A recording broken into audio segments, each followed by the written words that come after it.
Snowman. It had snowed all night. The small village was quiet and white. Snow covered the houses, trees, and streets. Smoke came out of the chimneys and icicles hung from the roofs. Everything looked like a picture from a storybook. In a small house at the edge of the village, 10-year-old Leo woke up early. The sunlight came through his window and he ran to look outside. "Snow!" he said with excitement. The garden, the trees, and the road were all white. He wanted to go outside right away. "Leo, breakfast!" his mom called from the kitchen. But Leo was too excited. "I'll eat later, Mom," he shouted. He quickly put on his warm clothes, a jacket, hat, scarf, gloves, and boots. Leo ran outside. The cold air touched his face, and the snow under his boots made a crunching sound. Everything was quiet except for the soft wind. At the end of the street, Leo saw his best friend, Mia. She was wearing a red jacket and boots. In her hand, she held a big orange carrot. "I knew you would come," Mia said, smiling. "Let's build a snowman," Leo said. "Not just any snowman," Mia replied. "We will make the best snowman in the village." The two friends got to work. They started rolling the snow into big balls.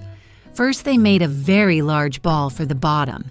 It was so heavy that they had to push it together. Then they made a smaller ball for the middle.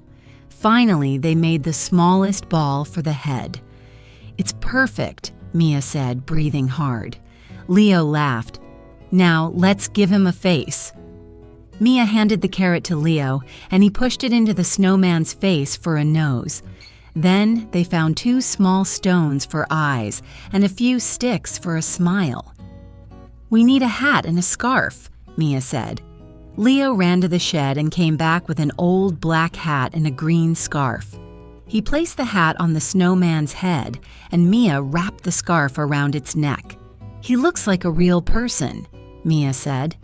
"We should give him a name," Leo added. "What about Mr. Frost?" "Perfect," Mia said. That evening, after dinner, Leo looked out of his window at the snowman. The moon was full and bright, and the snowman looked beautiful under its light. Suddenly, something amazing happened. A soft glow surrounded Mr. Frost. His stone eyes blinked, and he smiled. Leo couldn't believe his eyes. He quickly put on his coat and ran outside. Mia was already there, staring at the snowman. "Did you see that?" she whispered. Before Leo could answer, Mr. Frost moved. He looked at them and spoke. "Hello, children," he said in a deep, kind voice. You can talk?" Mia asked, her eyes wide. "Yes," Mr. Frost said. "The moonlight brings me to life.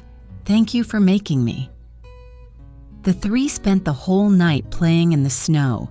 Mr. Frost told them stories about snowflakes, winter winds, and the faraway places he had seen in the cold skies. "Will you always stay with us?" Leo asked. "No," Mr. Frost said sadly. "When the sun comes up, I will become just a snowman again, but I will always remember this night." The children felt sad, but they were also happy to have had such a special time with Mr. Frost. The next morning, when the sun rose, Mr. Frost was still there, but he did not move. He was just a snowman again. "Do you think he'll come to life again?" Mia asked. "Maybe," Leo said.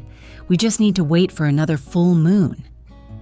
Every winter after that, Leo and Mia waited for a magical night. And every time they built a snowman, they remembered Mr. Frost, the snowman who came to life. The snowman became a tradition in the village. Every winter, Leo and Mia taught the children how to build snowmen and told them the story of Mr. Frost. And so, Mr. Frost became a symbol, not just of winter, but of the power of love, friendship, and belief. He reminded everyone that even in the darkest, coldest times, warmth can be found in the simple act of sharing joy with others. True magic isn't in what we see, it's in how we feel, how we love, and how we share those moments with others.